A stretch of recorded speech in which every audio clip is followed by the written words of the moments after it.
10 years ago, my parents threw two black trash bags out into a December blizzard, locked the front door, and told me to be independent. They had just drained my entire college fund to buy my younger sister a brand new Mercedes for her sweet 16.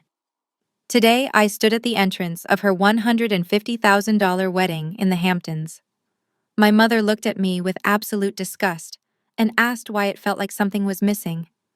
My sister's fiancé would soon turn pale and scream for everyone to shut up because he knew exactly who I was. My name is Cassidy Pierce. I am 28 years old and I am the managing partner of a ruthless private equity firm in New York City.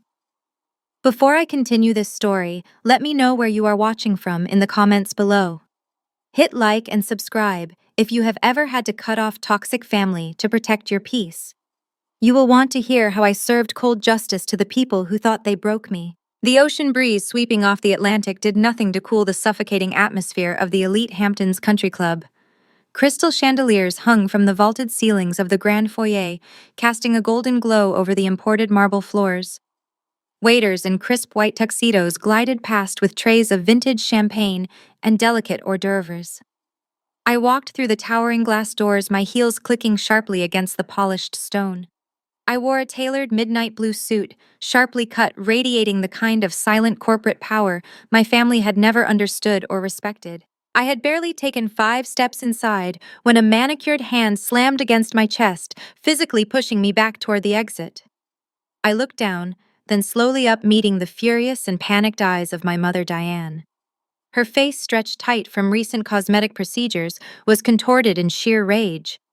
Her expensive diamond necklace flashed under the chandelier lights as she stepped directly into my path, completely blocking my way into the main ballroom. "Who let you in?" she hissed, keeping her voice low and venomous so the wealthy guests mingling nearby would not hear her outburst. "This is a $150,000 wedding, Cassidy, not a soup kitchen. You have a lot of nerve showing your face here after all these years. You are going to ruin Brianna's perfect day with your pathetic presence." I did not flinch. I did not step back. I simply looked at her, feeling absolutely nothing but a cold, calculated calm. The scared 18-year-old girl who used to cry and beg for her mother's approval was dead and buried. I slowly reached up with my left hand, casually adjusting the $12,000 Rolex on my wrist, letting the heavy gold catch the light. With my other hand, I held out a small, elegantly wrapped silver box. "It is a wedding gift, Diane," I said evenly. "I thought it was only polite to drop it off." My mother violently slapped the box out of my hand. It hit the marble floor with a sharp thud, sliding toward a massive floral arrangement, but I did not even blink. "Are you out of your mind?" she spat, her voice trembling with absolute disgust. "You think you can just waltz in here with some cheap trinket and pretend you belong in our world? You do not belong here. You never did. You have always been a bitter and jealous disappointment to this family. Brianna is marrying a brilliant tech CEO today. She is securing our family legacy. And look at you, still scraping by, still trying to drag us down. I told you 10 years ago when I threw your trash bags out into the snow, you need to learn to be independent. You took every penny of my college fund, Diane." I stated the fact flatly, entirely devoid of emotion. "You drained $80,000 that Grandma left exclusively for my education, just so Brianna could drive a luxury European car to high school. You changed the locks on the house while I stood freezing on the porch. That was tough love," my mother shot back, her chin raised in arrogant defiance, refusing to take an ounce of accountability. "You were stubborn and ungrateful. Brianna needed that car for her social standing, and she deserved it.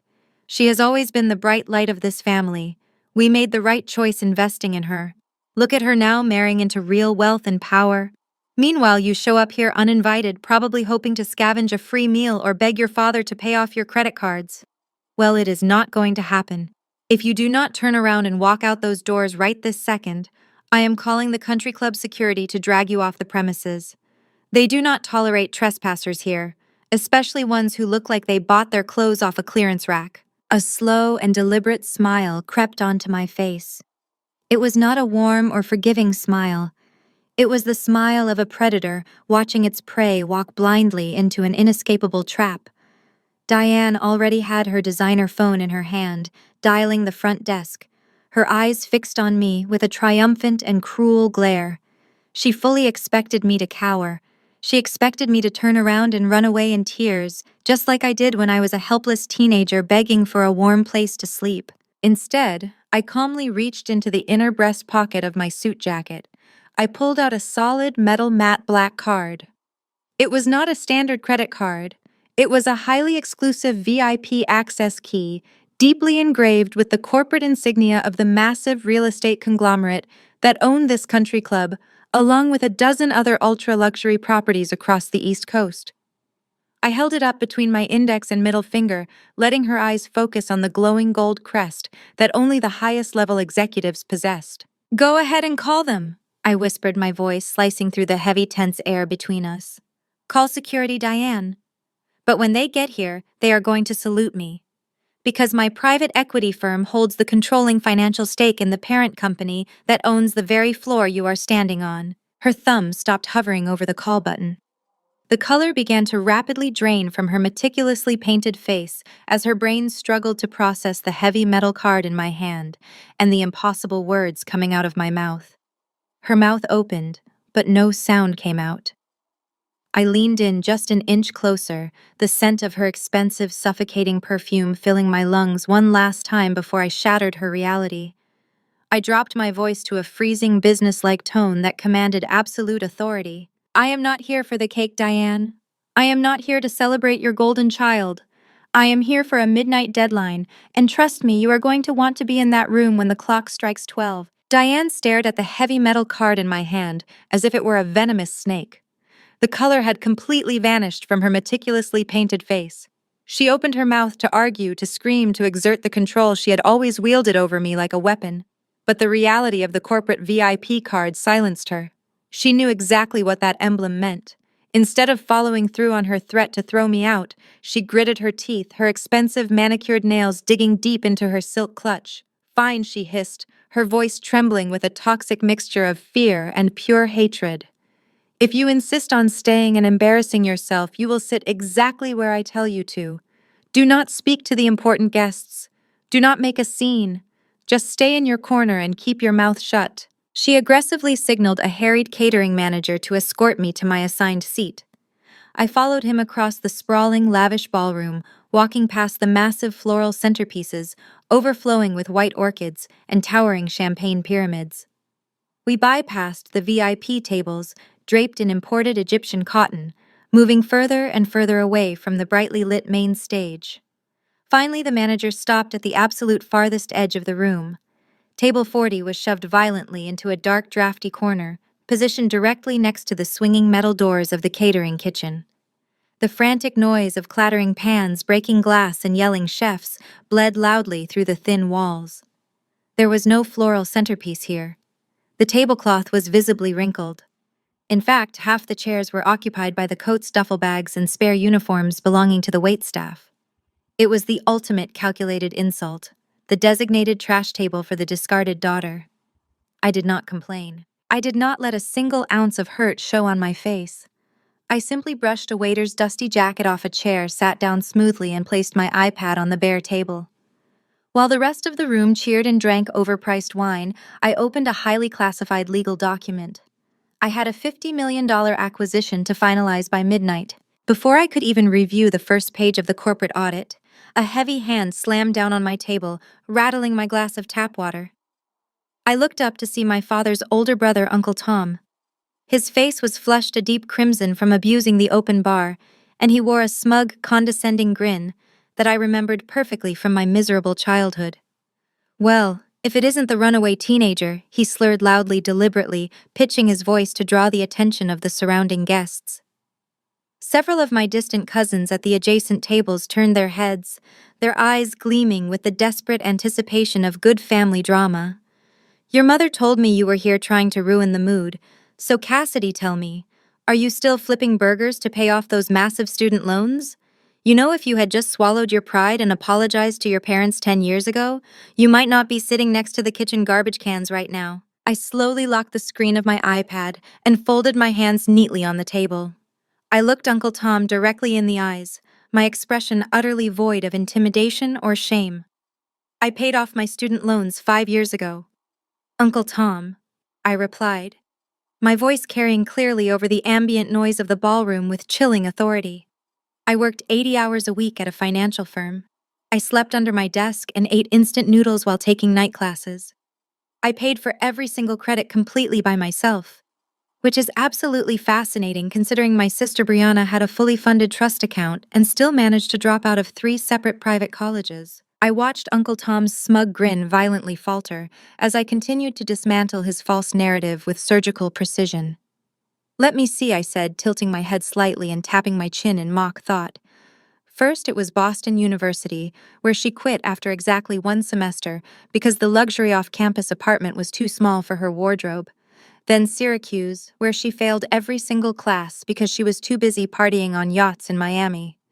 And finally, the elite private design school in Manhattan that cost our parents a staggering $85,000 a year, which she abandoned after 2 months to become a failed internet lifestyle influencer.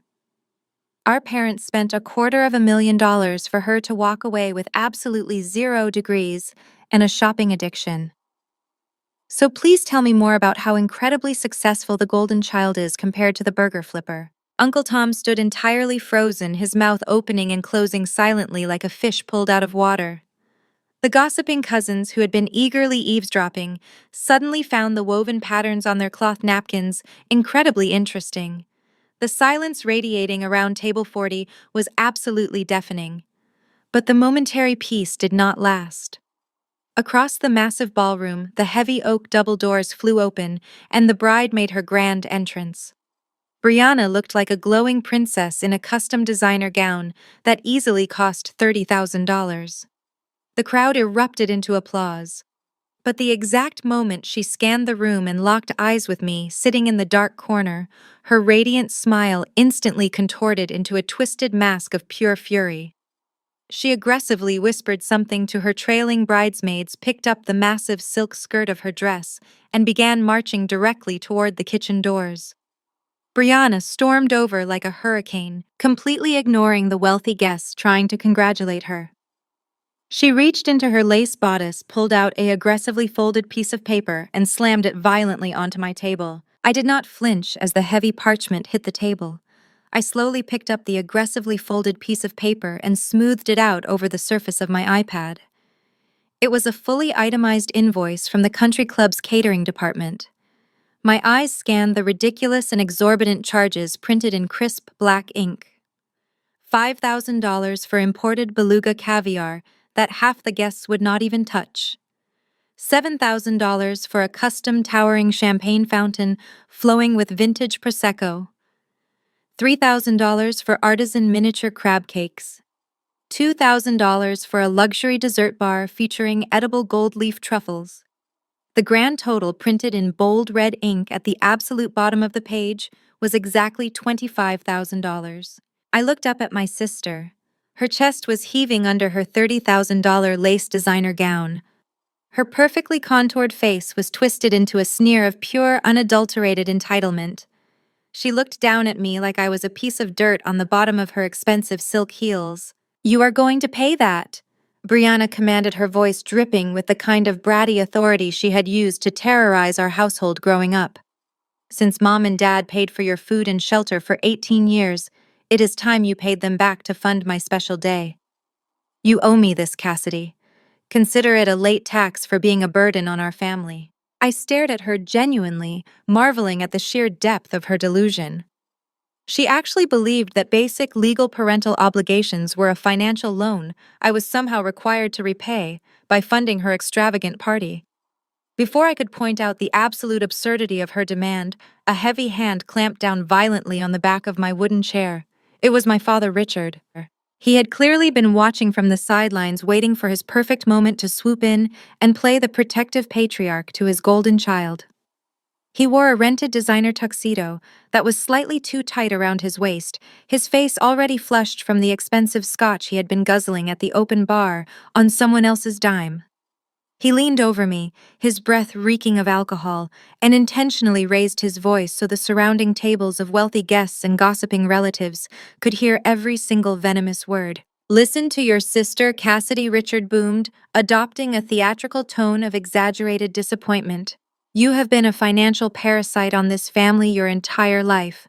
We gave you everything. We put a solid roof over your head, clothes on your back, and hot food on your plate. And how did you repay us? By running away the second things got tough.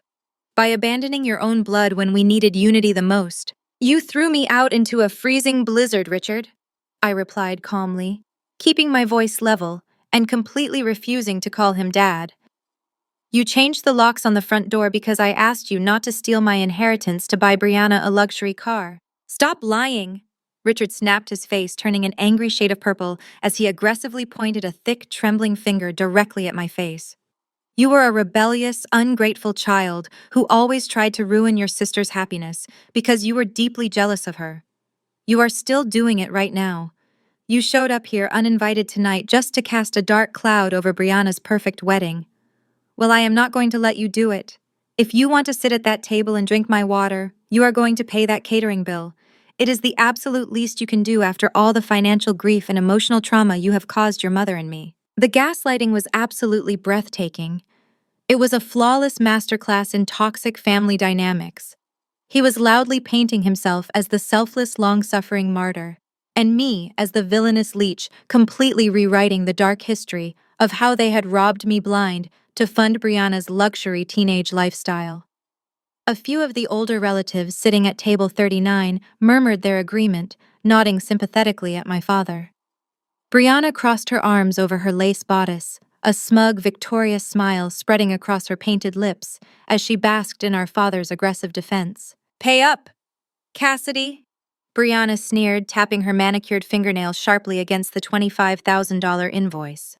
Or I will have the catering manager throw you out through the service elevator with the rest of the trash. In the cutthroat corporate world of Wall Street mergers and private equity acquisitions, I dealt with ruthless billionaires, hostile corporate takeovers, and men who would gladly sell their own grandmothers for a single percentage point of profit. A grown woman throwing a temper tantrum in a wedding dress, and an aging man desperate to maintain a fragile facade of wealth were not going to intimidate me. I did not argue. I did not defend myself against their entirely fabricated version of the past. Arguments require a mutual respect for the truth, and my family was entirely allergic to reality. Instead, I let out a soft, almost imperceptible sigh. I reached into my designer leather tote bag and pulled out a heavy monogrammed checkbook. The dark leather was embossed with the gold crest of an elite private banking institution. I unclicked my fountain pen. The sharp sound of the metal cap snapping off echoed perfectly in the sudden greedy silence that fell over my father and sister. I flattened the checkbook on the table right next to their ridiculous invoice. I could feel Brianna's eyes widening in shock. She had expected a loud fight. She had expected me to cry, to beg, to claim I did not have the money which would give her the ultimate satisfaction of kicking me out. She did not expect me to actually pay. I watched out of the corner of my eye as Richard leaned in closer, his arrogant anger instantly melting into raw, pathetic greed as he watched the dark ink flow from my pen. I wrote out the current date. I wrote the exact name of the country club's catering vendor. Then, with smooth, deliberate strokes, I wrote the staggering amount. $25,000 and 0 cents. I signed my name at the bottom with a sharp, aggressive flourish. I tore the check from the booklet. The crisp sound of the tearing paper made Brianna's breath hitch in her throat. I stood up slowly, ensuring I was at eye level with both of them. My heels planted firmly on the hardwood floor, my posture radiating the absolute confidence of a woman who held more power in her little finger than they had in their entire bloodline. I held the check out by the very edge. Brianna reached for it eagerly, her smug smile returning in full force as she prepared to snatch her victory right out of my hand. But I did not let it go immediately. I held it firmly, forcing her to physically tug at it, forcing her to look me directly in the eyes. My expression was deadpan, completely devoid of the familial submission she was so desperately craving. My voice dropped to a low, dangerous whisper that only she and our father could hear. Cash it, I said smoothly, releasing the heavy paper into her manicured fingers with a cold smile. I dare you. Brianna snatched the heavy slip of paper from my fingers with the greedy speed of a starving animal. She completely missed the icy warning in my eyes. To her, my dare was nothing more than the bitter, hollow parting shot of a defeated older sister who had just been successfully bullied into submission. A massive, victorious grin stretched across her perfectly contoured face as she stared down at the $25,000 written in my crisp, black ink. She let out a sharp, theatrical laugh that carried over the ambient noise of the ballroom. She spun around her expensive silk skirt, swirling dramatically around her ankles, and practically sprinted back toward the brightly lit center of the room. Her squad of bridesmaids, all dressed in matching blush pink satin, immediately flocked to her like moths to a flame. Brianna held the check high in the air, waving it around like a hard-won championship trophy. "Look what I got out of the kitchen, rat," she squealed, her voice dripping with venomous triumph. "I told you I could break her." She actually paid the catering bill just to be allowed to sit in the corner. The bridesmaids erupted into exaggerated giggles, passing the check between their manicured hands, marveling at the sheer amount of money and mocking my supposed pathetic desperation to be included. My parents stood proudly at the edge of the circle, beaming at Brianna as if she had just cured a major disease. My mother, Diane, patted Brianna on the shoulder with a sickeningly sweet smile, her earlier panic completely erased by this false victory. "You handled that beautifully, sweetheart," Diane cooed loudly enough for the surrounding tables to hear. "You finally tamed the black sheep. She knows her place now." My father puffed out his chest, adjusting his tight tuxedo jacket with an air of absolute arrogant satisfaction. "That is my girl," Richard boomed, raising his glass of scotch in a toast to his golden child. "We always knew you were the one who would elevate this family. Let Cassidy sit in the dark with the dirty dishes. She paid her entry fee, so let her watch what real success looks like." I did not react. I simply sat back down on my wooden chair, brushing another waiter's misplaced coat aside, and unlocked my iPad. The glowing screen illuminated the dark corner of Table 40, bringing up the highly classified financial records of a tech startup that was currently bleeding cash. I scrolled through the pages of debt restructuring, fraudulent consulting fees, and the impending foreclosure notices. Let them have their 5 minutes of delusional glory. They were dancing on the deck of a sinking ship, completely unaware of the massive financial torpedo speeding directly toward them. The heavy mahogany doors at the main entrance of the ballroom suddenly swung open, cutting through the celebratory chatter of the wealthy guests. Jamal Washington stepped into the venue. The 29-year-old tech startup CEO was striking a brilliant African-American entrepreneur who had built a massive software company from the ground up. He wore a custom-tailored black tuxedo that fit him perfectly, but his posture was completely rigid. He did not look like a man who was about to marry the love of his life. He looked like a man walking to his own execution. Jamal was sweating profusely, a thin sheen of moisture glistening on his forehead under the bright chandelier lights. He had a sleek smartphone pressed aggressively against his ear, his free hand pacing frantically through the air as he marched away from the welcoming crowd and ducked into a semi-private alcove near the coat check. His voice was a harsh, panicked whisper, but the acoustics of the grand foyer carried his desperate words perfectly. "What do you mean the Series C funding collapsed?" Jamal hissed into the phone, his voice cracking with raw panic. "You told me the investors were locked in. We have payroll on Monday. If that capital does not hit the accounts, we are in default." He listened for a few seconds, his face draining of whatever color he had left.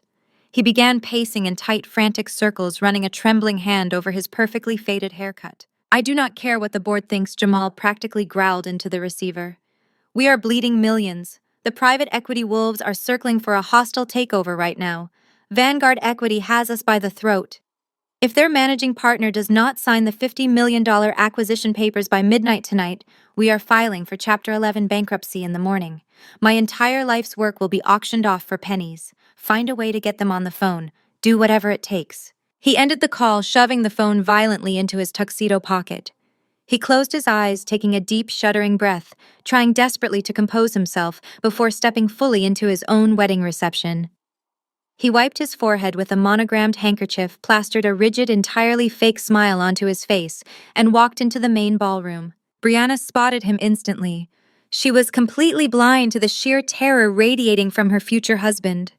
She did not notice his trembling hands, his pale complexion, or the look of absolute devastation in his eyes.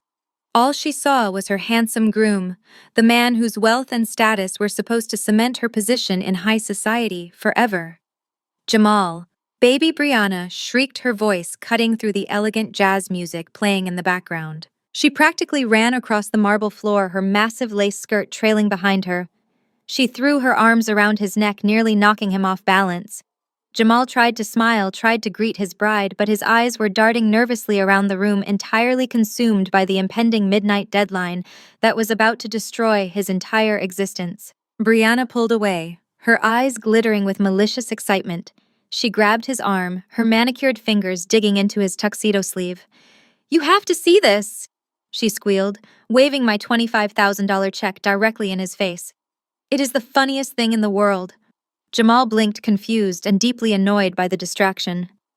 "Brianna, please, I have a massive corporate crisis going on right now," he started to say, trying to pull his arm away. "No, you do not understand," Brianna insisted, laughing loudly. "My loser sister actually paid up. The homeless teenager who my parents kicked out 10 years ago is sitting right over there." Without waiting for his response, Brianna physically dragged her stressed, panicked groom away from the VIP centerpieces. She pulled him directly across the sprawling ballroom floor, marching straight toward the swinging kitchen doors, dragging him right up to the dark corner of table 40 to show off the money she had just extorted from me. Brianna's grip on Jamal's arm was unrelenting as she pulled him through the maze of decorated tables.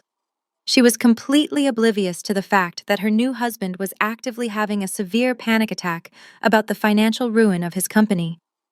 He was physically present at his extravagant wedding reception, but his mind was trapped in a boardroom, desperately trying to figure out how to contact the elusive managing partner of Vanguard Equity, who held the absolute power to destroy everything he had built. To Brianna, his pale face and sweating forehead meant nothing. This detour was just another selfish opportunity for her to humiliate me and assert her dominance. She marched right up to my table, her massive silk wedding dress aggressively brushing against the coats of the catering staff draped over the spare chairs. "Jamal, look!" Brianna practically shrieked, shoving the torn $25,000 check directly into his line of sight. "The homeless sister I told you about actually coughed up some cash. Can you believe it? She paid the catering bill just so she could sit next to the kitchen doors and watch us celebrate. Look at her sitting in the dark like a rat." Jamal did not want to look. His breathing was shallow and uneven as he tried to manage his spiraling anxiety.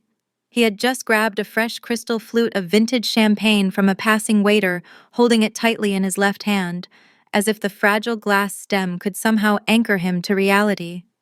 He blinked rapidly, trying to focus his bloodshot eyes on the piece of paper his oblivious bride was aggressively waving in his face.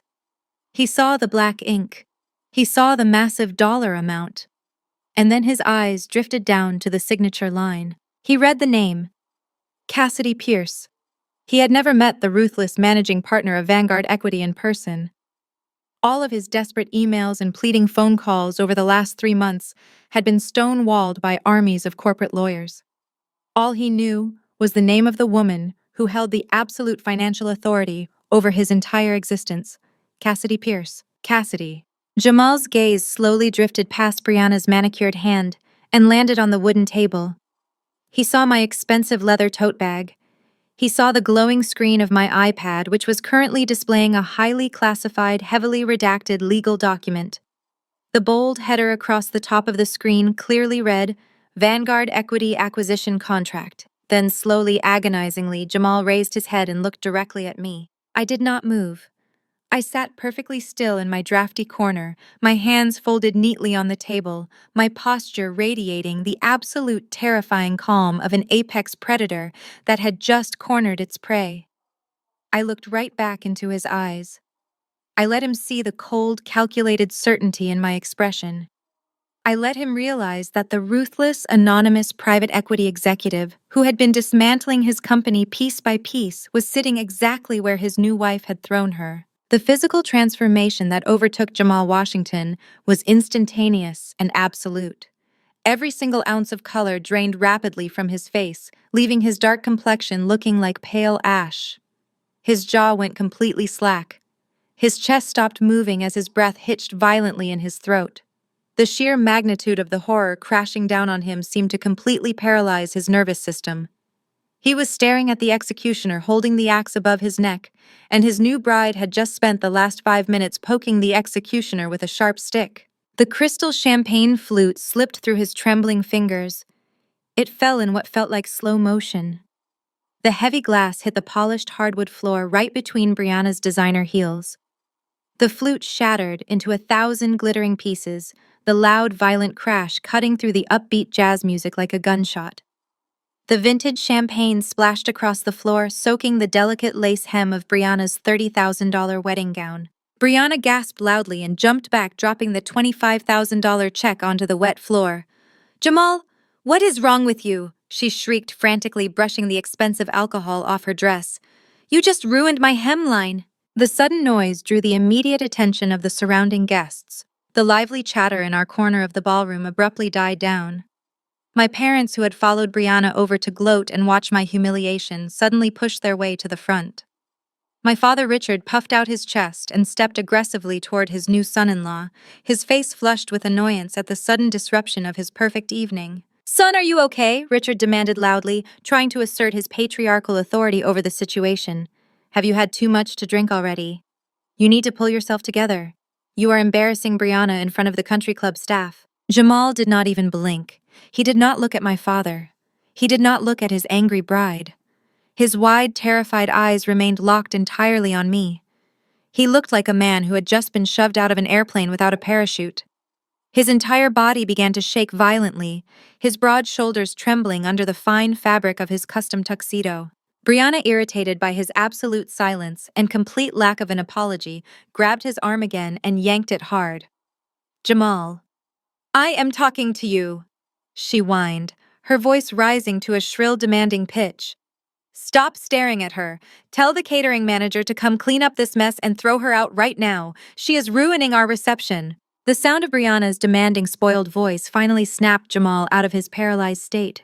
But instead of apologizing or calling for security, a wave of pure, unfiltered panic and rage exploded out of him. He violently ripped his arm out of Brianna's grasp. The sudden, aggressive movement made her stumble backward in absolute shock. He spun around to face his new wife, his eyes wild, the veins in his neck bulging against his crisp white collar. "Shut up!" Jamal screamed, his voice tearing through the suddenly dead silent ballroom. Brianna froze her mouth, dropping open in utter disbelief. Richard and Diane gasped loudly, stepping back as if they had just been physically struck. No one in my family had ever spoken to Brianna that way. She was the untouchable golden child, who was only ever meant to be pampered and praised. "Shut your mouth, Brianna!" Jamal roared again, his voice trembling with a terrifying mixture of raw panic and blinding fury. "Are you completely out of your mind? Do you have any idea who this person is?" Jamal's knees buckled. He did not just stumble, he completely collapsed under the heavy, suffocating weight of the realization. The brilliant tech CEO, the man who had just stood at the altar in a custom tuxedo to marry into the self-proclaimed elite Pierce family, fell straight to his knees on the champagne-soaked hardwood floor, right in front of the catering table. The absolute horror that washed over my family was visceral. My father took a sharp step back, his mouth hanging open. My mother gripped the edge of a nearby chair as if the room had suddenly tilted. "Ms. Pierce." Jamal stammered, his voice cracking violently. He looked up at me, his eyes wide with a desperate, pleading terror that made him look like a cornered animal. "I swear to you, I did not know. I had no idea Brianna was your sister. Please, you have to tell me the acquisition is still happening." The silence in the ballroom was absolute. 300 wealthy guests, my entire toxic extended family, and the country club staff were all staring at the groom, kneeling at the feet of the woman they had spent the entire evening mocking. I stood up. I moved with the slow, deliberate grace of someone who controlled every single outcome in the room. I looked down at Jamal, my face an impenetrable mask of corporate authority. "Mr. Washington," I said, my voice crisp and echoing sharply in the quiet room. "My legal team informed your board of directors that we would hold the final review of your corporate restructuring at 11:15 tonight. I specifically told your attorneys that I would be out of the office attending a personal obligation, but that I would have the final execution documents ready before the midnight deadline." Jamal nodded frantically, his hands trembling as he stared up at me. I know you did, Ms. Pierce. Vanguard." Equity does not hand out $50 million lifelines to sinking ships. Without absolute certainty, I continued my tone completely devoid of sympathy. As the managing partner of this firm, I personally oversee every single asset, every liability, and every hidden debt of a company before I authorize the capital to save it from Chapter 11 bankruptcy. I spent the last 3 months dismantling your financial records. I know exactly how much cash your startup is bleeding. I know exactly which banks are preparing to foreclose on your servers tomorrow morning. I stepped out from behind the small wooden table, my midnight blue suit cutting a sharp contrast against the chaotic scene. You built a solid software platform, Jamal. But right now, your complete lack of judgment regarding your personal associations is proving to be a massive corporate liability. I do not invest $50 million into CEOs who allow their wives to extort my employees. And I certainly do not do business with men who let their in-laws treat me like garbage. My father let out a loud, confused sputter. Managing partner Richard repeated his voice, barely a raspy whisper. He looked frantically between me and the kneeling groom. What on earth is he talking about? Cassidy, what kind of scam are you running here? Brianna let out a sharp, breathless laugh. It was a high-pitched, nervous sound that echoed awkwardly across the ballroom. The sheer cognitive dissonance happening inside her brain was actively preventing her from accepting reality. She could not process the fact that the older sister she had bullied and belittled her entire life was the exact same person holding the financial reins to her new lavish lifestyle. "Jamal, what are you doing?" Brianna shrieked, her face flushing an angry crimson as she stepped forward and grabbed his shoulder, trying to physically haul him up off the floor. "Get up right now. You are embarrassing us in front of everyone. She is lying to you. She is playing some kind of sick, twisted joke." Jamal tried to shake her off, but Brianna dug her manicured nails into his tuxedo jacket, her voice growing even more frantic. "Look at her," Brianna demanded, pointing an aggressive finger directly at my face. "She does not have $50 million. She does not own an equity firm. She works at a diner. Mom and Dad kicked her out with nothing but 2 trash bags. She is completely broke. She just spent her last dime paying our catering bill just to prove a point. Tell him, Dad. Tell him she is a nobody." Richard opened his mouth to back up his golden child, ready to unleash another wave of aggressive gaslighting to put me back in my place. He was desperate to restore the family hierarchy that I was rapidly dismantling.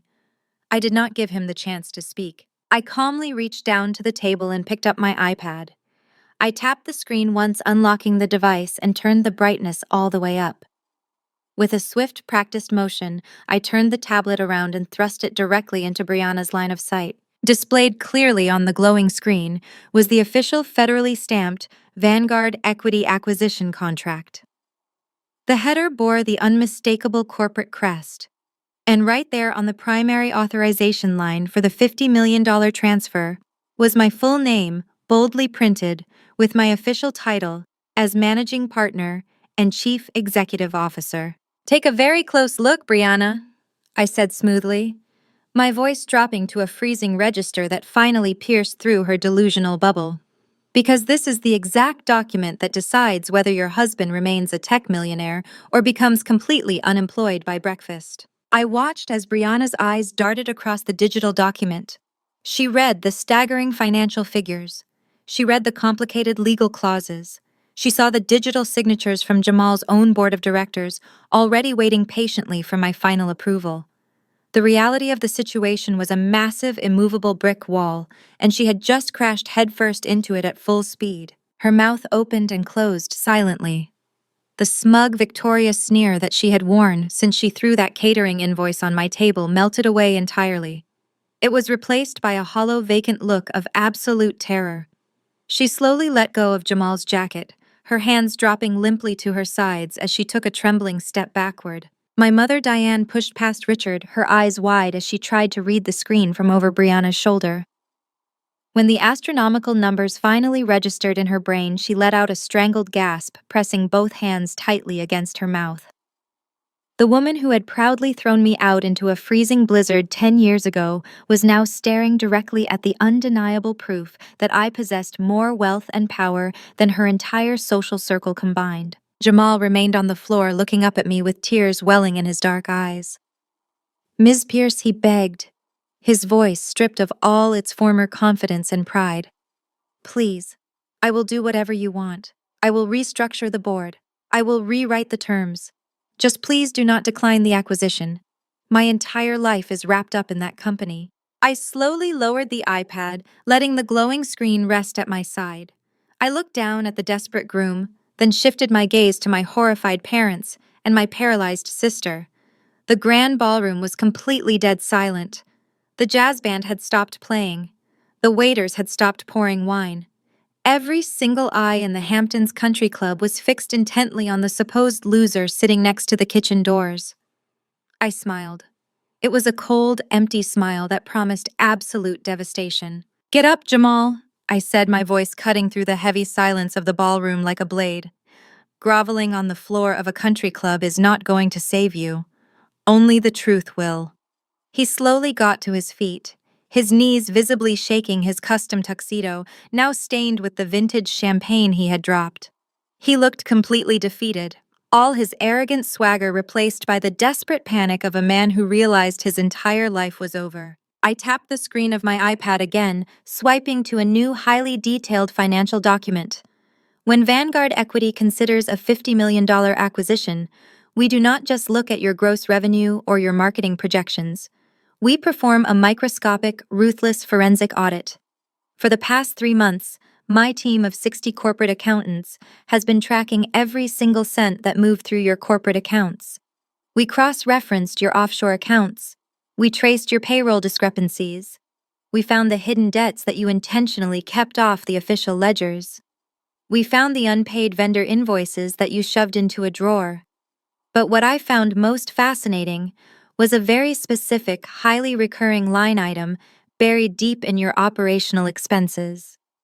An expense that had absolutely nothing to do with software development or tech infrastructure. I paused, letting the unbearable tension stretch across the entire room. Every single guest was holding their breath. "Tell me, Jamal," I said, my tone dangerously casual. "What exactly does a company called Golden Crest Consulting do for your software firm?" Jamal visibly flinched. The remaining color drained completely from his face, leaving him looking like a ghost. He swallowed hard, his eyes darting frantically toward the floor. Brianna gasped loudly, her hands flying to her lace-covered chest. The smug entitlement she had worn all evening instantly evaporated. "Because according to your financial ledgers, I continued projecting my voice so every single wealthy guest, every gossiping cousin, and every waiter could hear the incoming destruction, Golden Crest. Consulting has been receiving exactly $15,000 a month in retainer fees for the past year and a half. That is over $250,000 of investor capital paid out for what your books label as strategic technological advisory services." I turned my cold, unblinking gaze to my sister, who was now trembling so violently that the delicate fabric of her wedding dress was shaking. "Which is absolutely remarkable," I said, taking a slow step closer to her, "considering Golden Crest Consulting is a shell company registered entirely in Brianna's name.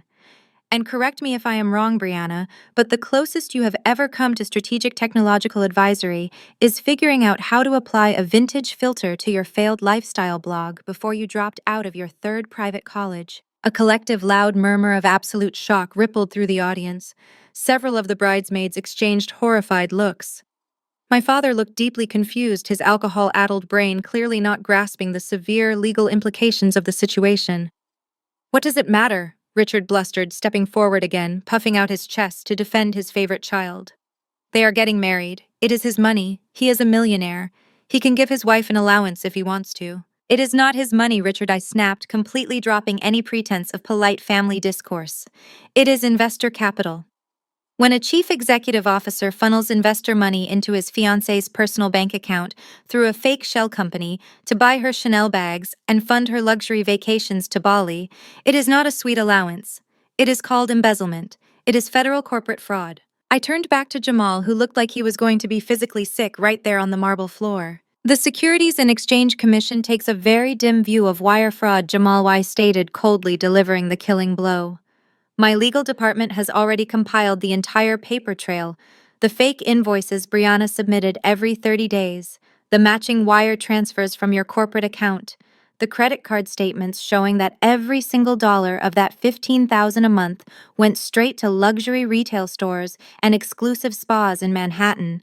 You did not just bankrupt your company to keep her happy, you committed a federal felony. The absolute gravity of the word felony hit the room like a physical shockwave. Brianna panicked. Her pristine, untouchable image was shattering in real time in front of everyone she desperately wanted to impress.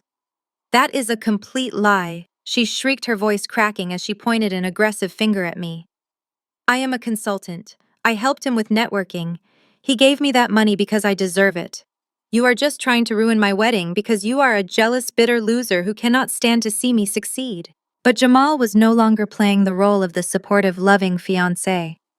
The terrifying reality of federal prison time had completely obliterated his affection for my sister. The blindfold had been violently ripped off. "Shut up!" Jamal roared, turning on Brianna with a sudden vicious ferocity that made her stumble backward in pure shock. "I told you we could not keep doing it. I told you the auditors would find it. But you just had to have the $40,000 engagement ring. You had to have the Hamptons wedding. You bled my company dry while I was begging you to stop." "Excuse me," Brianna screamed back, her face turning an ugly mottled red as her true toxic nature clawed its way to the surface. "You promised me a certain lifestyle, Jamal. You told me you were a powerful tech millionaire. If you could not afford to keep me, you should not have proposed. I am a Pierce. I am the golden child of this family. I do not settle for broke losers who cannot even manage their own business." "You are a parasite," Jamal spat, stepping right into her face, completely uncaring that 300 people were watching their fairy tale romance dissolve into a venomous bloodbath. "You forced me to do it. Every time I said no, every time I told you the company was struggling to make payroll, you threatened to leave me. You threatened to tell your wealthy country club friends that I was a massive failure. You manipulated me into committing corporate fraud just so you could pretend you were better than everyone else." "How dare you speak to my daughter that way?" Diane shrieked, finally finding her voice as she rushed forward to defend her precious Brianna. Jamal whirled around to face my mother, his eyes blazing with unrestrained, explosive fury. "You are just as bad as she is. You and Richard sat in my office 2 months ago and demanded I pay for this entire $150,000 wedding.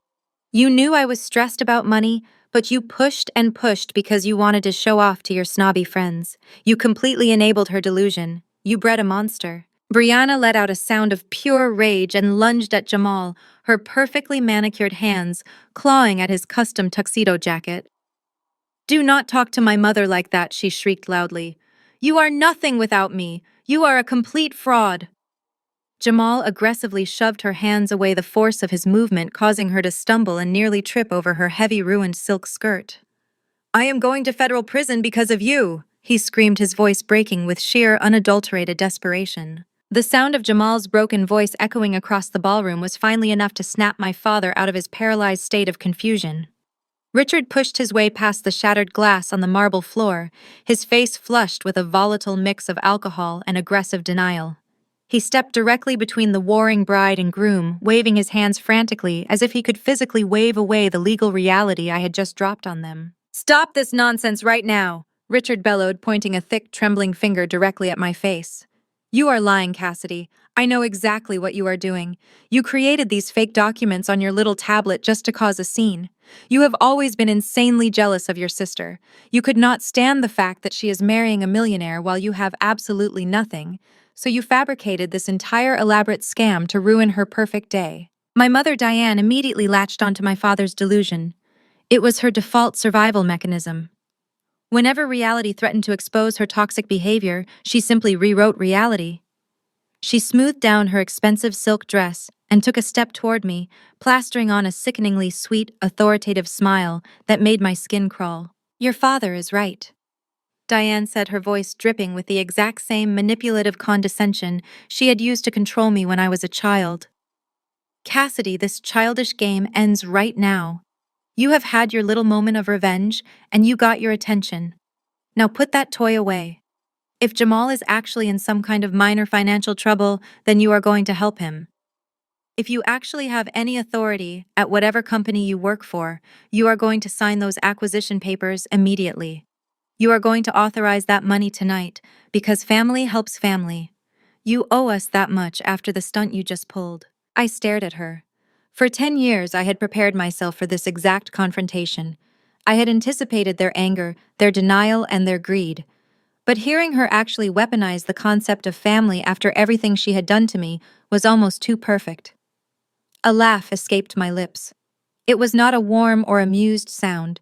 It was a sharp, hollow sound that held absolutely zero warmth. Family helps family, I repeated, letting the words roll off my tongue like poison.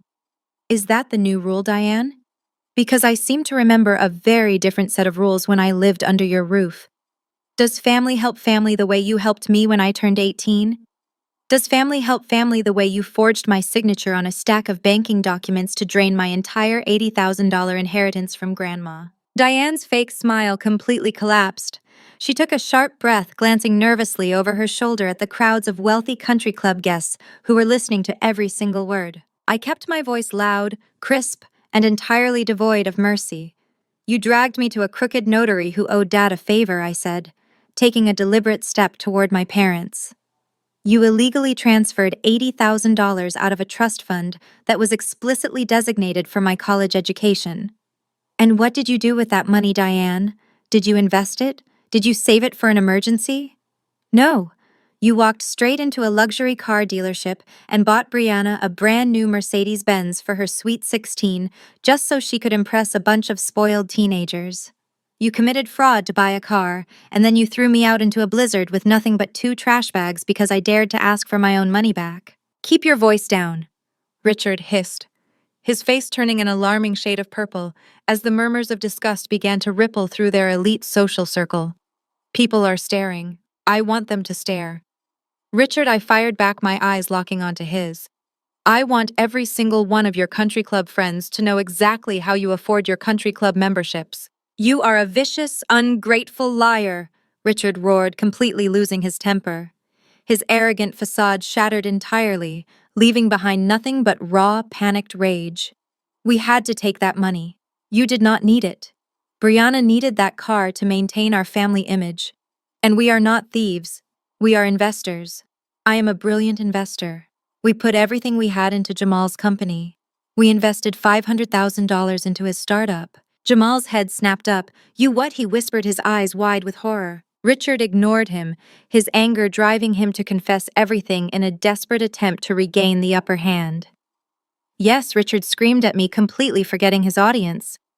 We took out a massive second mortgage on our house to buy equity in his tech firm. He promised us a massive payout when the company went public. If you do not sign that $50 million acquisition paper right now, his company goes under. Our shares become completely worthless.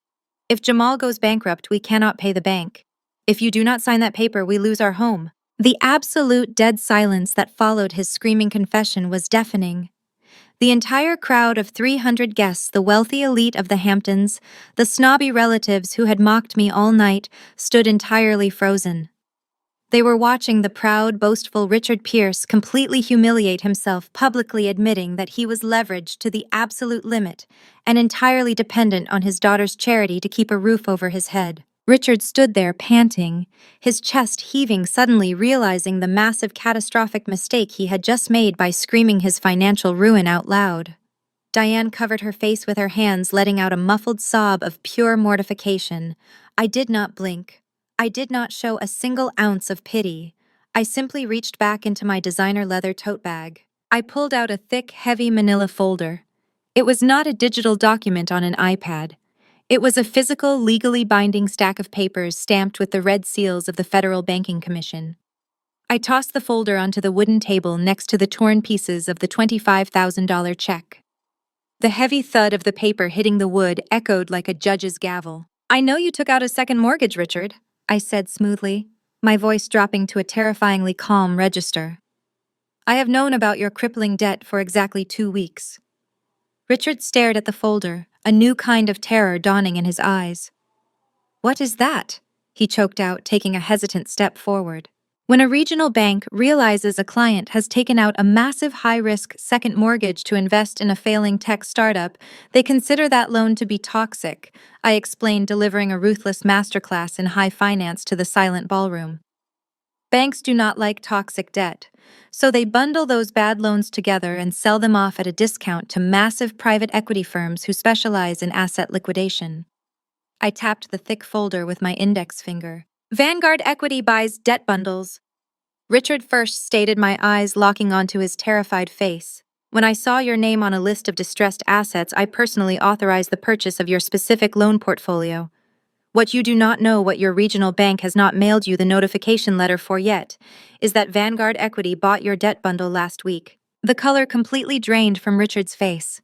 He stumbled backward, bumping heavily into a vacant chair, his hands gripping his chest as if he were having a heart attack. I am your bank, Richard. I whispered, the cold certainty of my words freezing the blood in his veins. I am your mortgage holder. I own the debt on the house you threw me out of 10 years ago. Diane let out a loud, piercing wail, her knees finally giving out as she collapsed onto the floor right next to her ruined golden child. Brianna was hyperventilating, clutching her silk wedding dress, her eyes darting frantically around the room looking for someone, anyone to save her. But the wealthy guests were already stepping away, physically distancing themselves from the toxic, bankrupt wreckage of the Pierce family. I slowly lifted my left wrist. I pulled back the sleeve of my tailored suit jacket, exposing the gold face of my $12,000 Rolex to the chandelier lights. I tapped the crystal glass of the watch face twice. It is exactly 11:30 at night, I announced, my voice slicing cleanly through my mother's pathetic sobbing. In exactly 30 minutes, the clock strikes midnight. Jamal's company officially defaults on its server payments and enters Chapter 11 bankruptcy. Your $500,000 investment instantly becomes dust. And tomorrow morning at exactly 9 o'clock, Vanguard Equity is officially foreclosing on your house. The sheer, unadulterated terror in Richard's eyes was something I had waited 10 years to see. All the suffocating arrogance, the country club posturing, and the loud, booming authority he used to terrify me as a child completely evaporated into the stale air of the ballroom. He looked like a deflated balloon. Diane collapsed further into herself, clutching the delicate fabric of her expensive silk dress as her chest began to heave erratically. She was actively hyperventilating, taking short, jagged gasps of air as the terrifying reality of impending homelessness finally bypassed her massive ego. A few feet away, Brianna's perfectly curated bridal aesthetic was actively disintegrating in front of a live audience. The smug, entitled sneer that had defined her entire existence was completely gone, replaced by a mask of pure, childish panic. She burst into genuine ugly tears. Thick black mascara ran down her cheeks in dark rivers, dripping heavily onto the intricate lace bodice of her $30,000 wedding gown. She wailed loudly, a high-pitched grating sound that made the remaining country club guests physically cringe and step even further away from the toxic spectacle. She dropped to her knees right next to the shattered champagne glass, reaching out desperately for her father. But Richard was too paralyzed by his own impending financial ruin to even look at her. She was entirely alone in her destruction. Jamal, however, was a businessman. Even in the face of total corporate annihilation, his instinct was to verify the threat. With violently trembling hands, he pulled his sleek smartphone from his tuxedo pocket and frantically dialed his lead corporate counsel. He put the call on speakerphone, his sweaty thumb slipping on the glass screen twice before he managed to press the glowing green button. The phone rang once before a tired, severely stressed voice answered the line. "Tell me she is lying," Jamal pleaded, his voice cracking with absolute desperation. "Tell me Vanguard Equity did not buy Richard's second mortgage from the regional bank. Tell me they do not have the shell company records for the consulting fees." A heavy, defeated sigh echoed from the phone speaker. "Jamal, I have been trying to reach you for an hour," the lawyer replied, the words echoing clearly across the silent ballroom. "Vanguard's legal team sent over the finalized audit 30 minutes ago. They have absolutely everything. The wire transfers to Golden Crest Consulting, the matching luxury credit card receipts, the offshore routing numbers, and yes, they quietly absorbed the Pierce family debt portfolio last week. They have a total financial stranglehold on you and your father-in-law. If Cassidy Pierce does not sign that acquisition contract by midnight, the board of directors is terminating you for cause and handing the embezzlement files over to federal prosecutors first thing tomorrow morning." The phone slipped from Jamal's palm and clattered loudly onto the hardwood floor. He did not even try to pick it up. He just stared blankly at the wall, a completely broken man who had just watched his empire burn to the ground. The undeniable legal confirmation from Jamal's own attorney shifted the atmosphere in the room from panicked denial to absolute pathetic desperation. My parents realized that screaming and gaslighting were no longer viable tactics. They were dealing with an apex predator, and their only remaining strategy was to beg. The transformation was both fascinating and deeply repulsive to watch. Diane suddenly stopped hyperventilating. She took a deep, shuddering breath, violently wiping the tears from her heavily contoured cheeks. She forced her facial muscles to relax, attempting to assemble a look of overwhelming maternal warmth and deep affection.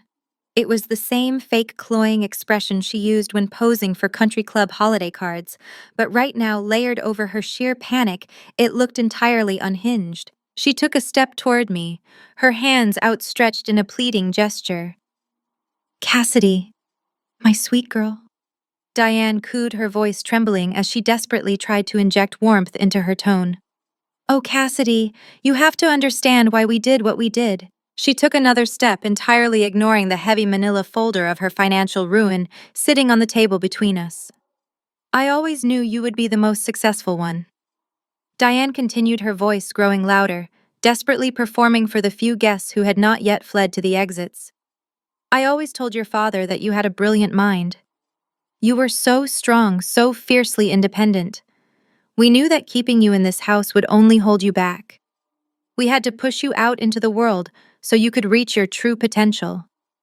All of that tough love we gave you, it was just to mold you into the incredible, powerful executive you are today." She was actually trying to take credit for my success.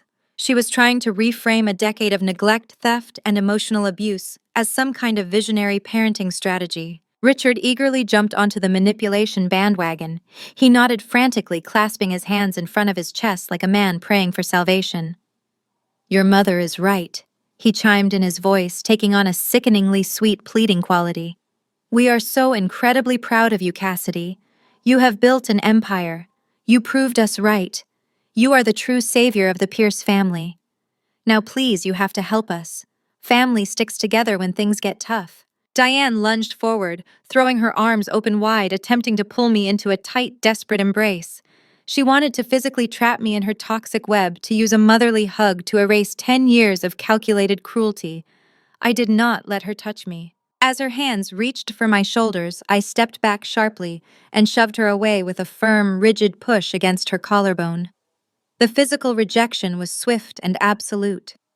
Diane stumbled backward, her fake motherly smile shattering into a look of pure, agonizing shock.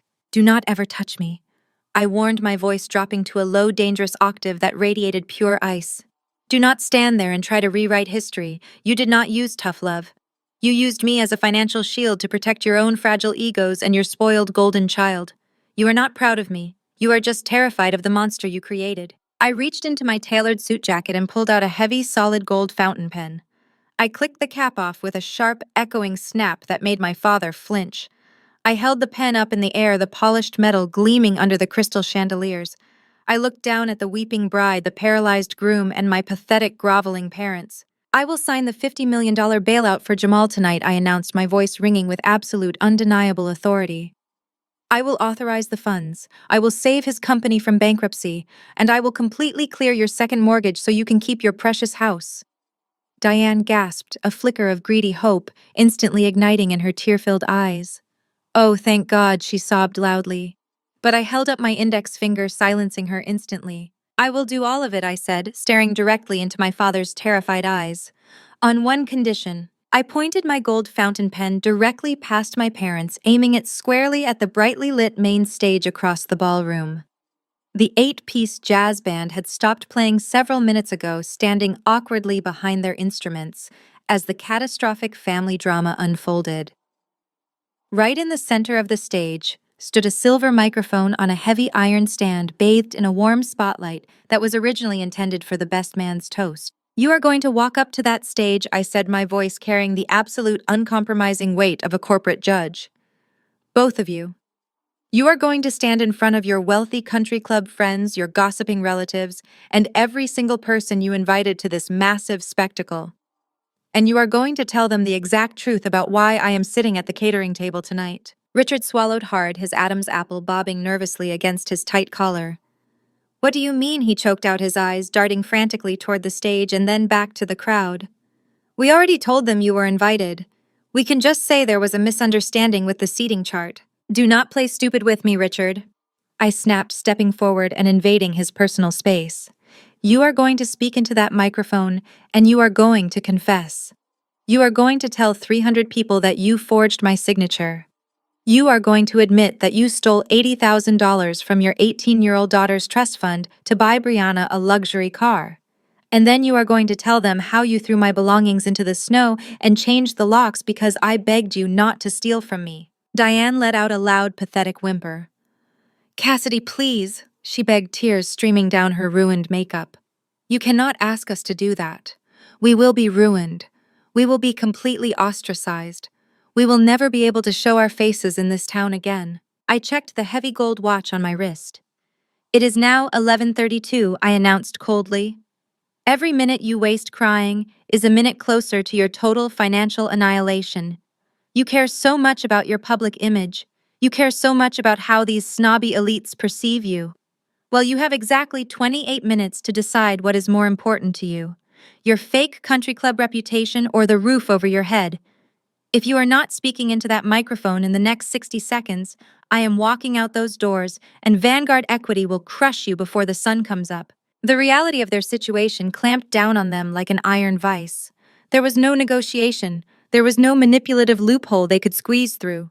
It was absolute social humiliation or total financial ruin. Richard looked at Diane. He looked at his ruined golden child Brianna, who was still sobbing hysterically on the floor. Then, with the slow, agonizing movements of a man walking to the gallows, he turned toward the main stage. Diane followed close behind him, her shoulders slumped, her face buried in her trembling hands. The ballroom was completely silent as the proud, arrogant Pierce parents made their long, humiliating march. The crisp clicks of Diane's designer heels echoed loudly against the hardwood floor. The wealthy guests parted like the Red Sea, physically stepping back to let them pass, their faces painted with morbid curiosity and growing disgust. Richard reached the stage. He gripped the silver microphone stand with both hands. His knuckles were completely white. He leaned forward, his breath hitching audibly through the massive sound system. Testing, he muttered, his voice cracking violently. The sound echoed off the vaulted ceilings. I stood by table 40, my arms crossed over my chest, watching him like a hawk. Tell them, Richard.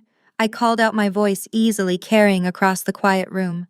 Tell them why I am really here. Richard closed his eyes. A single tear squeezed out and rolled down his flushed cheek. He was finally publicly breaking. 10 years ago, Richard began, his voice trembling so badly he could barely form the words. 10 years ago, my daughter Cassidy turned 18. My mother had left her an $80,000 trust fund specifically for her college tuition. He paused, taking a ragged breath. Diane stood slightly behind him, openly weeping into her hands. I forged her signature, Richard confessed into the microphone, the heavy admission hanging in the air like a toxic cloud. I illegally transferred the money out of her account. I took her entire college fund, and I used it to buy Brianna a brand new Mercedes-Benz. A collective sharp intake of breath swept through the crowd. Uncle Tom, who had mocked me about flipping burgers just 20 minutes ago, dropped his jaw in absolute shock. The relatives who had spent the entire evening judging my cheap seat were now staring at my parents with unmasked horror. Cassidy found out, Richard continued, his voice breaking into a pathetic sob. She begged us to put the money back. She begged us not to steal her future. And instead of apologizing, we punished her. We packed her clothes into 2 black trash bags. We threw her out into a December blizzard. We changed the locks on the front door, and we told her she was no longer part of this family. We left her completely homeless so we could maintain our wealthy lifestyle and spoil Brianna. The confession was absolute. It was raw, ugly, and entirely undeniable. He had stripped away a decade of lies and gaslighting in less than 2 minutes. The reaction from the crowd was immediate and devastating. The elite country club members, the people who prized propriety and social standing above all else, were absolutely repulsed. These were ruthless business people and wealthy socialites, but even they had a line. Stealing from your own child and throwing her onto the street was a level of depravity that could not be ignored. Disgusted murmurs erupted across the ballroom. The whispers were loud and entirely lacking in sympathy. Did you hear that a woman dripping in diamonds muttered to her husband? They stole her trust fund. They are absolute monsters. At table 39, a prominent local judge, someone Richard had desperately tried to impress for years, abruptly stood up. He threw his cloth napkin onto the table with a look of pure contempt. "Come on, Martha," the judge said loudly to his wife. "We are not spending another second in the same room as these criminals." The judge and his wife turned and began walking straight toward the exit. It was the spark that ignited the mass exodus. The illusion was shattered. The Pierce family was no longer elite. They were radioactive. Across the room, chairs began to scrape loudly against the hardwood floor. Dozens of wealthy guests, former friends, and judgmental relatives started standing up. They grabbed their expensive coats from the coat check. They refused to even look at the stage as they marched toward the grand mahogany doors. The mass walkout had begun, and Richard and Diane were forced to watch from the stage as their precious, carefully curated social empire completely collapsed right before their eyes. I did not smile. I did not gloat. I simply watched the destruction of their public image with the cold, calculated satisfaction of a corporate auditor closing a perfectly balanced ledger. Jamal remained completely motionless on the champagne-soaked hardwood floor for a long moment. He did not look at the mass exodus of wealthy guests fleeing through the grand mahogany doors. He did not look at my parents, who were now pathetic weeping shells of their former arrogant selves standing on the main stage. Instead, Jamal stared directly at Brianna. The flawless, glowing princess he thought he was marrying had completely vanished. In her place sat a screaming, entitled woman clutching a ruined $30,000 silk dress, throwing a violent temper tantrum because her source of endless funding had just been abruptly shut off. The blinders that Jamal had worn for the past 2 years were finally violently ripped away. The terrifying reality of his situation crashed down on him with absolute clarity. He had compromised his morals, alienated his board of directors, and committed federal corporate fraud to appease a family that was fundamentally rotten to the core. He had embezzled $250,000 from his own startup just to keep Brianna in designer clothes and luxury vacations, all while she secretly viewed him as nothing more than a bottomless bank account.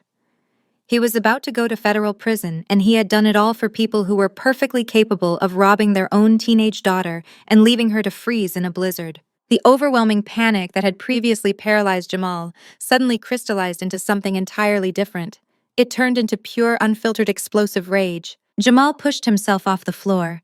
His custom black tuxedo was wrinkled and stained, but he moved with a sudden, aggressive burst of energy. He ignored Brianna, who reached a trembling hand out to him as he walked past her. He marched directly toward the brightly lit main stage.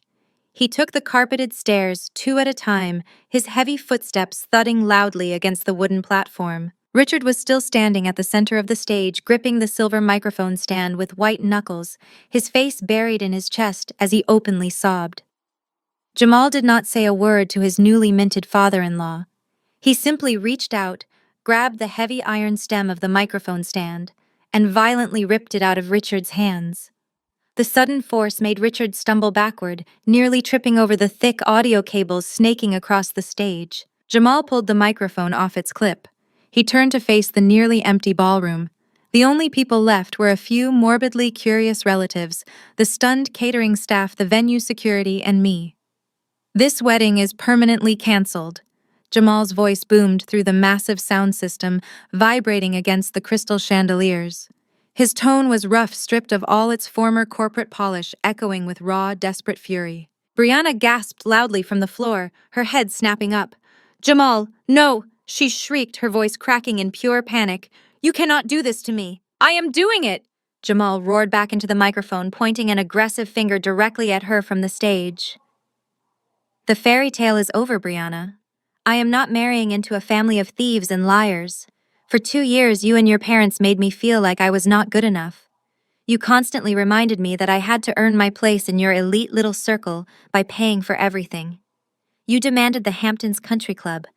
You demanded the caviar. You demanded a lifestyle I repeatedly told you I could not afford without risking my company." He took a heavy step forward, his eyes burning with absolute disgust. "And you know what the sickest part is? Jamal continued, his voice echoing fiercely. I actually believed you were better than me. I believed your family was prestigious. But you are nothing. You are worse than nothing. You are a bunch of broke, heavily leveraged frauds, living entirely on stolen credit and daddy's toxic mortgages. You bled my company dry, you manipulated my love for you, and now you are about to send me to a federal penitentiary. Brianna scrambled to her feet. The lace hem of her dress was torn and completely ruined by the spilled champagne. She looked feral, her perfectly styled blonde hair falling out of its elaborate updo hanging in tangled strands across her mascara-stained face. She shook her head frantically, refusing to accept the public humiliation. You are just scared, Brianna screamed back at him, her voice shrill and entirely unhinged. You are a coward. You promised to take care of me. I promised to love you, Jamal fired back, gripping the microphone so hard his knuckles turned white. But you only loved the money. Well, the money is gone. There is no more Golden Crest Consulting. There are no more wire transfers. And there is absolutely no more wedding. Jamal suddenly dropped the microphone to his side. He glared down at his ruined bride with a look of absolute icy detachment. He raised his free hand and pointed directly at her left ring finger. Take off the ring, Jamal demanded, his voice no longer amplified, but carrying perfectly through the deadly quiet room. Brianna froze. She instinctively curled her left hand into a tight fist, pressing it firmly against her chest. The massive, flawless diamond engagement ring glittered sharply under the venue lights. No, she whispered, her eyes widening in sheer terror. Take it off right now, Brianna, Jamal shouted, stepping to the very edge of the stage. That ring cost $40,000. I bought it with embezzled corporate funds. Do you understand what that means? It is stolen property. It does not belong to you. It belongs to my investors, and as of tonight, it belongs to Vanguard Equity. I have to surrender that asset to Cassidy right now to keep the federal prosecutors from tearing my entire life apart. Give me the ring. You gave it to me, Brianna shrieked, taking a defiant step backward. It was a gift. It is legally mine. You cannot take it back just because you are a failed businessman. I earned this ring for putting up with your constant stress and your pathetic insecurities. I am a Pierce. I am not leaving here empty-handed. The absolute sheer audacity of her entitlement was breathtaking. Even while staring down the barrel of federal criminal charges and total financial ruin, her only concern was keeping her shiny luxury status symbol. Jamal let out a bitter, exhausted laugh. He dropped the microphone onto the stage. It hit the wooden floor with a loud, piercing squeal of feedback that made everyone in the room cover their ears. He jumped down from the stage, landing heavily on the marble floor, and marched directly toward Brianna. I am not asking you again, Jamal growled, reaching his hand out to take it. The loss of her public image, the cancellation of her lavish wedding, and the terrifying prospect of losing her prized diamond completely shattered whatever fragile grip Brianna still had on reality. She did not just refuse, she snapped. Do not touch me, Brianna screamed at the top of her lungs. As Jamal reached for her hand, Brianna lunged forward. The pristine, elegant bride transformed instantly into a feral, violent animal.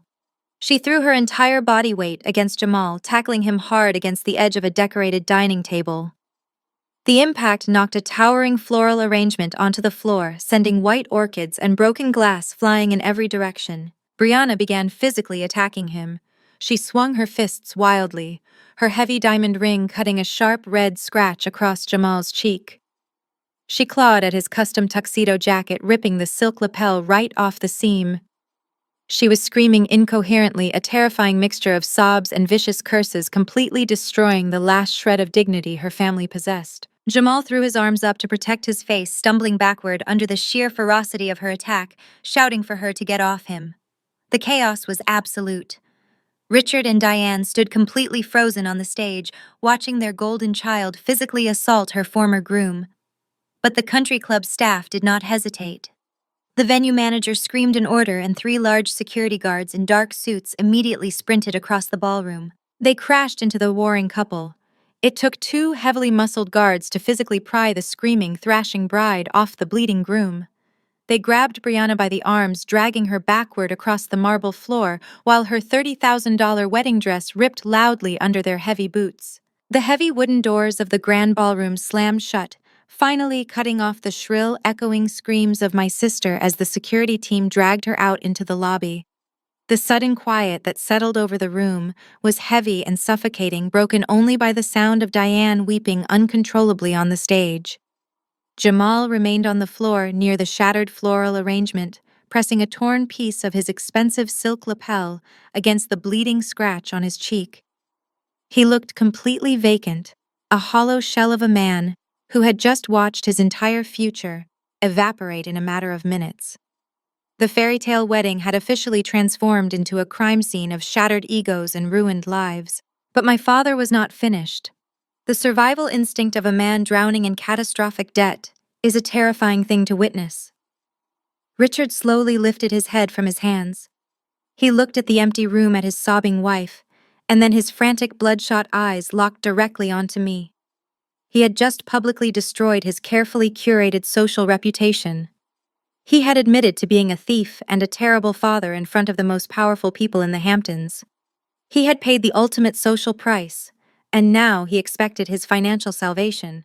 Richard scrambled off the main stage, his heavy footsteps thudding loudly as he practically sprinted across the polished marble floor. He slipped slightly on the spilled vintage champagne, but caught his balance marching straight toward my dark corner at table 40. His tuxedo jacket was hanging completely open. His bow tie was undone, and his face was a slick, terrifying mask of sweat and desperate greed. He crashed into my table, planting both of his hands firmly on the wooden surface, leaning over me while gasping heavily for air. "I did it," Richard panted, his chest heaving aggressively. "I got up on that stage and I said exactly what you wanted me to say. I ruined my reputation. I humiliated your mother and your sister. I gave you your perfect revenge, Cassidy. Now it is your turn to keep your end of the bargain." He reached across the table with a trembling hand, violently tapping his index finger against the dark screen of my iPad. "Sign the acquisition," Richard demanded, his voice cracking with a pathetic mixture of authority and absolute panic. "Authorize the $50 million for Jamal right now, clear my second mortgage, save my house. You promised you would do it if I confessed. I paid your price. Now sign the damn papers." I sat perfectly still, my hands folded neatly in my lap.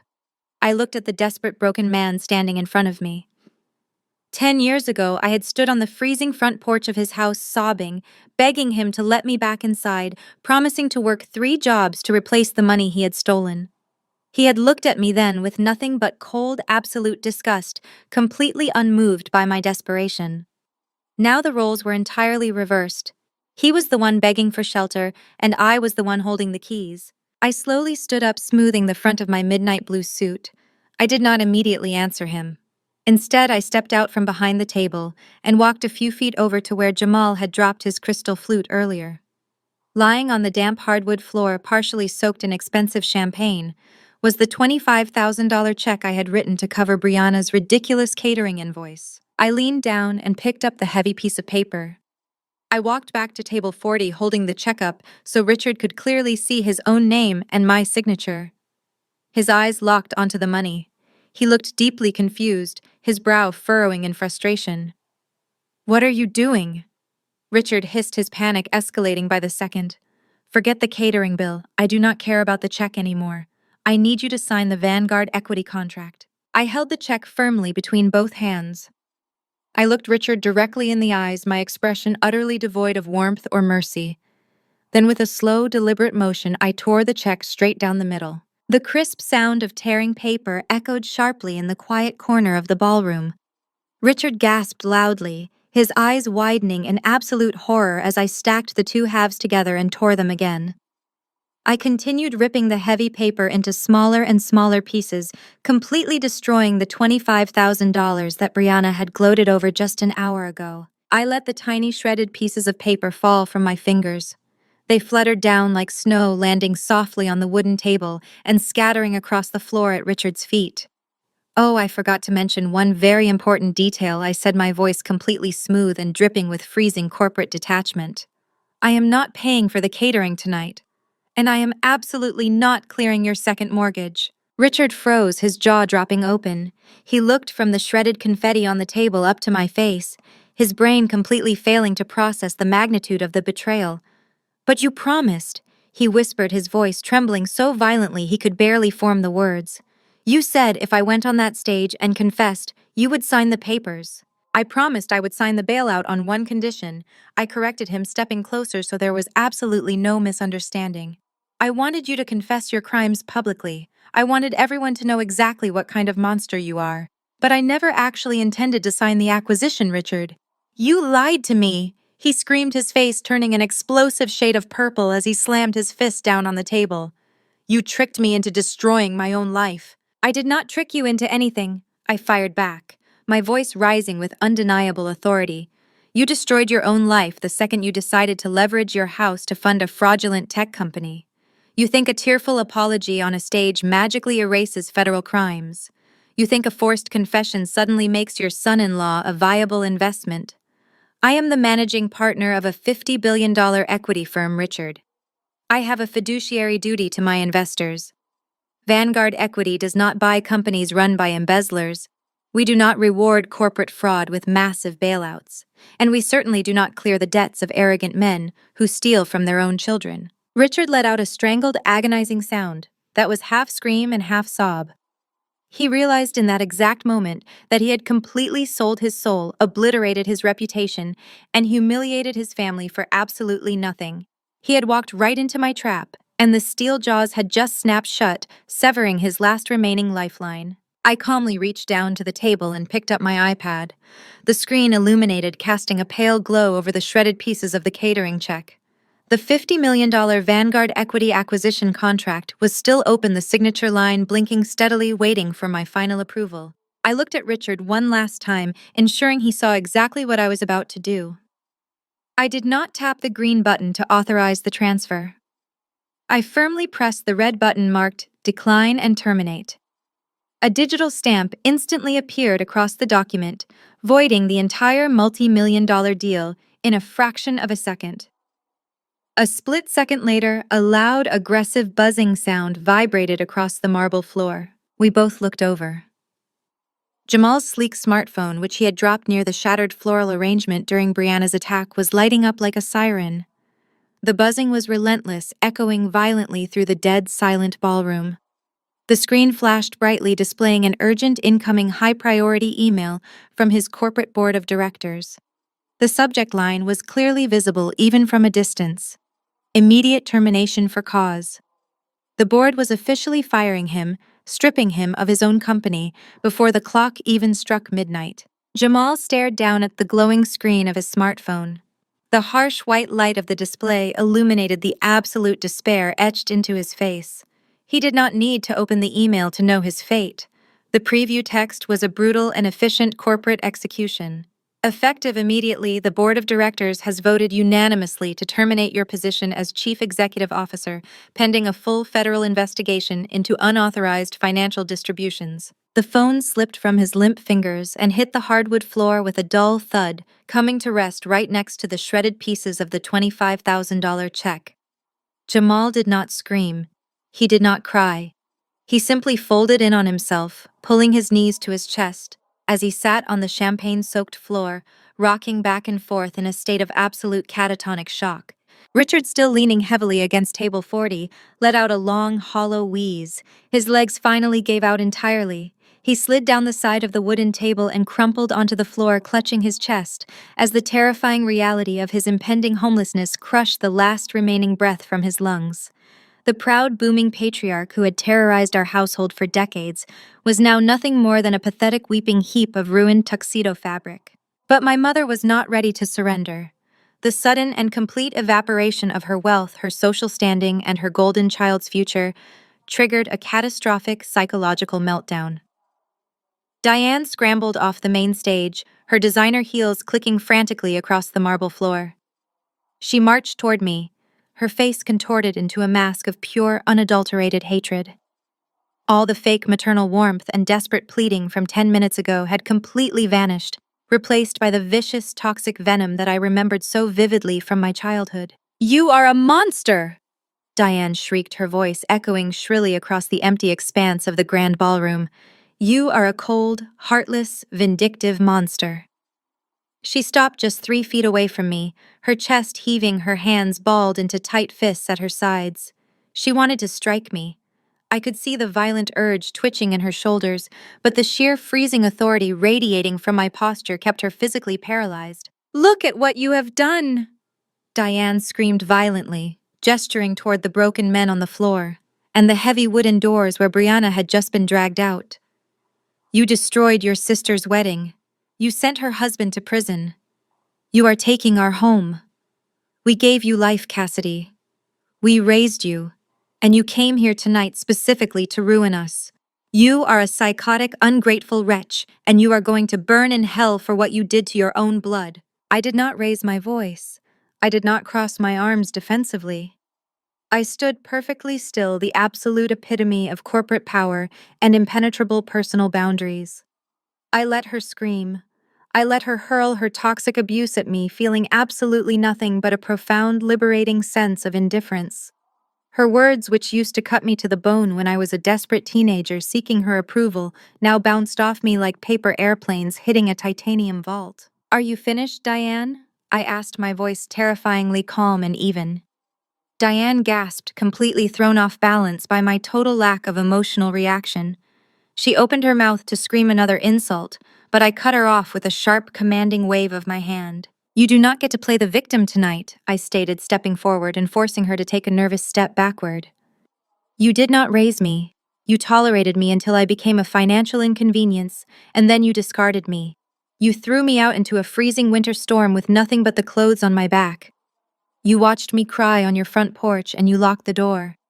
I kept my eyes locked onto hers, ensuring she felt the full, crushing weight of her own past actions. "You told me to be independent." I said my words slow, deliberate, and striking her like physical blows. "You told me that I needed to learn how the real world worked. You forced me into the fire, Diane. You pushed me into the flames, fully expecting me to burn to ashes so you would never have to look at your own guilt." I paused, letting the silence amplify my next words. "Well, I learned to control the fire," I said softly, the cold certainty of my voice making her visibly shudder. "I built an empire out of the ashes you left me in. I learned how to survive in a world filled with ruthless, greedy people, which made dealing with you incredibly easy. You thought you could invite me here to humiliate me. You thought you could still bully the frightened 18-year-old girl you threw away. But that girl is dead." I reached down and picked up my leather tote bag, sliding the strap smoothly over my shoulder. "You are not my family," I announced, delivering the final fatal blow to her toxic illusion. "Family is built on trust, respect, and mutual protection. You are none of those things. To me, you are just a bad investment that I am finally writing off. Pierce is no longer my name, and you are no longer my problem." Diane let out a devastating, breathless sob, finally realizing that the bridge was permanently burned to ash. She fell to her knees next to Richard, burying her face in her hands as the total destruction of her life settled heavily over her shoulders. I turned away from the pathetic scene and looked across the room.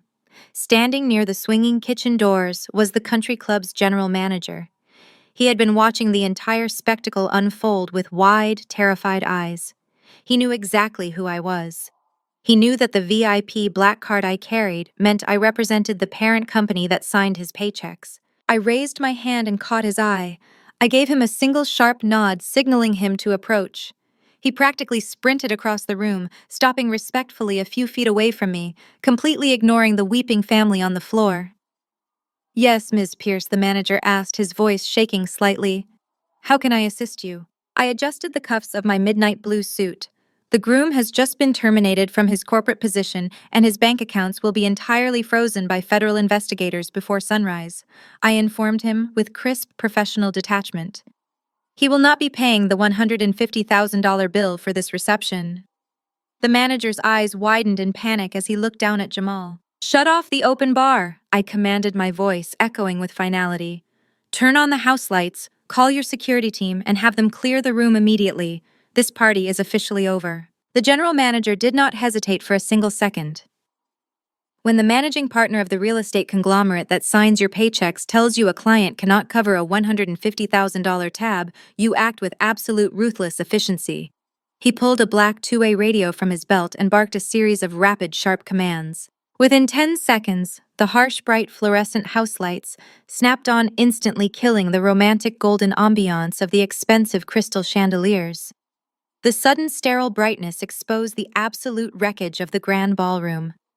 The overturned floral arrangements, the spilled vintage champagne pooling on the marble, and the shattered glass suddenly looked like the aftermath of a violent disaster rather than a high society celebration. A small army of venue security guards in dark suits marched into the room, fanning out with practiced precision. The catering staff immediately began aggressively clearing the tables, ripping away the imported Egyptian cotton tablecloths, and stacking the gold-rimmed plates, completely ignoring the weeping family on the floor. "Sir, you need to leave the premises right now," a towering security guard commanded, grabbing Richard by the arm and hauling him roughly to his feet. Richard did not fight back. The fight had been entirely drained out of him. He stumbled forward, leaning heavily on the guard, his face pale and completely hollow. Diane scrambled up behind him, clutching her ruined designer silk dress, trying desperately to hide her tear-stained mascara-streaked face from the remaining catering staff. They were being formally evicted from their own party, escorted out like common trespassers. Jamal was hauled up by two separate guards. He was completely unresponsive, moving like a reanimated corpse. His tuxedo was torn, his cheek was bleeding from Brianna's vicious attack, and his eyes were entirely vacant. He was a man walking toward a federal prison sentence, and he knew it. I turned my back on them. I adjusted the strap of my leather tote bag, smoothed down the front of my midnight blue suit, and walked slowly toward the grand mahogany doors. My heels clicked sharply against the hardwood floor, a steady rhythmic sound that echoed with ultimate victory. When I pushed through the doors and stepped into the sprawling, opulent lobby, I found the final piece of the shattered Pierce family. Brianna was sitting on a velvet waiting bench near the coat check. She looked absolutely feral. Her $30,000 lace gown was ripped along the side seam. Her expensive hair extensions were tangled, and she was aggressively yelling at a female security guard who was holding her back. As I walked past her toward the front exit, Brianna's wild eyes locked onto me. She lunged forward, straining against the guard's firm grip. "You ruined my life!" Brianna shrieked, her voice echoing painfully off the lobby walls. "You took everything from me. You are a jealous, hateful loser." I did not break my stride. I did not even turn my head to look at her. I simply walked right past her screaming, thrashing form, completely unbothered by her pathetic tantrum. She was no longer a golden child. She was just a broke, entitled woman crying in a lobby, and she was entirely irrelevant to my future. I pushed open the heavy glass front doors of the Hamptons Country Club and stepped out into the night. The crisp, freezing December air hit my face instantly. It was the exact same biting cold that I had felt 10 years ago when I stood on my parents' porch with two black trash bags. But tonight I was not shivering. Tonight the cold air felt incredibly refreshing. It felt like absolute, undeniable liberation. I took a deep, steady breath, filling my lungs with the clean ocean breeze, letting the toxic, suffocating atmosphere of the Pierce family wash away from me forever. A sleek, armored black SUV pulled up silently to the valet curb, its headlights cutting through the darkness. The tinted passenger window rolled down smoothly. Sitting in the back seat was Elias Caldwell, the billionaire founder of Vanguard Equity. He was the man who had hired me when I was just a hungry, desperate college student sleeping under my desk. He had taught me how to read financial ledgers, how to negotiate with corporate sharks, and how to build impenetrable boundaries. He was the father figure I had actually needed, the family I had chosen for myself. Elias looked at me over the rim of his reading glasses, a warm, knowing smile spreading across his weathered face. He set aside the financial prospectus he was reviewing. "So Cassidy," Elias asked, his deep voice carrying a tone of genuine affection. "How was the big family reunion? Did you enjoy the wedding cake?" I walked over to the SUV, the valet rushing to open the heavy door for me. I paused for a moment, looking back at the brightly lit country club. Through the massive glass windows, I could see the security guards aggressively pushing Richard, Diane, and Jamal toward the side exit. They were being thrown out into the cold exactly where they belonged. I turned back to Elias and offered a genuine, peaceful smile, my first real smile of the entire night. I did not stay for cake, Elias, I replied smoothly, climbing into the warm, luxurious leather interior of the vehicle. I just cleaned house. The heavy door clicked shut, sealing me safely inside my real life. The SUV pulled away from the curb, gliding smoothly down the dark, tree-lined driveway, leaving the wreckage of my past entirely in the rearview mirror. If you have ever had to walk away from a toxic family dynamic to protect your own peace, you know exactly how heavy that burden can be. But you also know the incredible weightless freedom that comes the moment you finally establish your boundaries and refuse to be a victim any longer. You are not obligated to set yourself on fire just to keep manipulative people warm. Have you ever had to cut off toxic relatives who tried to tear you down? How did you find the strength to walk away and build your own empire? I would love to read your stories of survival and success in the comments below. If Cassidy's journey to absolute financial and emotional justice resonated with you tonight, please hit the like button and subscribe to the channel for more stories of unapologetic revenge and personal triumph. Thank you for watching, and remember, the best revenge is always your own massive success.